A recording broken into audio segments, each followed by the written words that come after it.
Halo semuanya, perkenalkan nama saya Seliana Larissa. Saya merupakan peserta Latsar Angkatan 47 di lingkungan Provinsi Kalimantan Utara. Nah, kali ini saya akan membahas tentang pelayanan publik, terutama di instansi tempat saya bekerja, yaitu RSUD Tarakan. Nah, sebelumnya, mari kita lihat apa sih itu pengertian dari pelayanan publik. Pengertiannya itu pemberian layanan atau melayani keperluan orang atau masyarakat dan atau organisasi yang mempunyai kepentingan pada organisasi itu sesuai dengan aturan pokok dan tata cara yang ditentukan dan ditujukan untuk memberikan kepuasan kepada penerima pelayanan.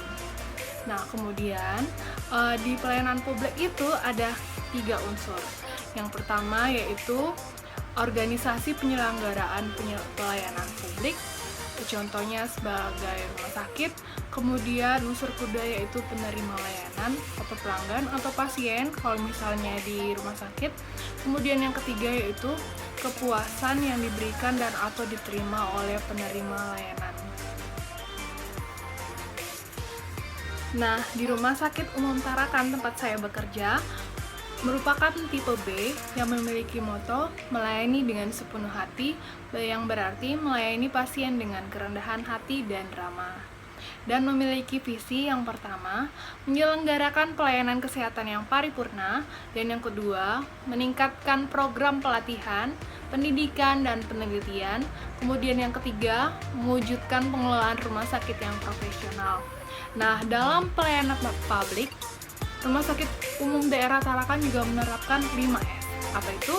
Yang pertama senyum, yang kedua salam, ketiga sapa, 4 sopan, dan yang kelima santun.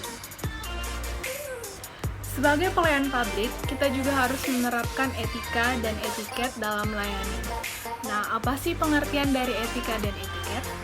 Etika dan etiket itu mengatur perilaku manusia secara normatif.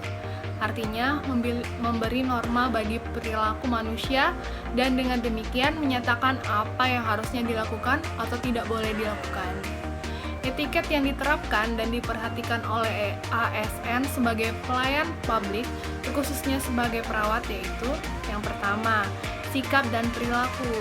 Nah, sikap ini sangat penting ya untuk mewujudkan sikap perhatian dan simpati kita kepada pasien. Apalagi pasien yang sakit, itu kita harus perhatikan sekali. Kemudian yang kedua, ekspresi wajah. Bagaimana ekspresi wajah kita terhadap melayani pasien, yaitu dengan tersenyum dan ramah. Kemudian yang ketiga, penampilan.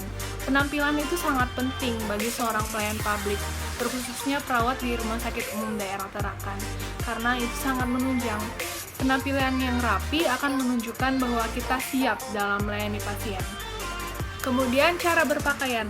Nah, tentunya sebagai perawat juga cara berpakaiannya sudah ditetapkan. Kemudian cara berbicara. Dalam melayani pasien, cara berbicara itu dengan nada yang rendah atau intonasi yang rendah, tidak dengan nada yang tinggi. Karena kalau cenderung tinggi itu nanti dikiranya marah. Kemudian yang keenam, cara mendengarkan. Mendengarkan dengan simpati keluhan dari pasien. Nah, kemudian ada manfaat dari etiket itu. Yang pertama adalah komunikatif. Itu memudahkan berhubungan baik dengan pasien. Kemudian yang kedua, atraktif, adalah mampu mencari bahan pembicaraan tanpa melukai perasaan pihak lain dengan diimbangi sense of humor yang tinggi, jadi tidak tegang dalam mendengar keluhan dari pasien. Kemudian yang ketiga, respectable, adalah lebih dahulu perawat menghargai pasien dan jangan menuntut untuk dihargai orang lain terlebih dahulu. Kemudian yang keempat, self-confident, adalah memupuk rasa kepercayaan dan keyakinan pada diri sendiri dalam setiap situasi.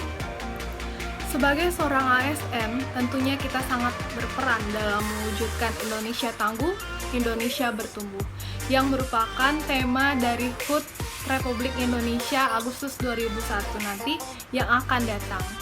Nah, apalagi kita sebagai pelayan publik yang ada di rumah sakit, kita harus semangat, pantang menyerah, terkhususnya dalam menghadapi situasi yang sekarang yaitu pandemi COVID-19.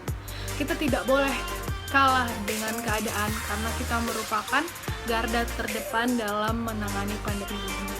Kalau bukan tenaga medis, siapa lagi? Siapa lagi yang akan berjuang? Maka dengan itu, tumbuhkanlah dalam jiwa yang tangguh.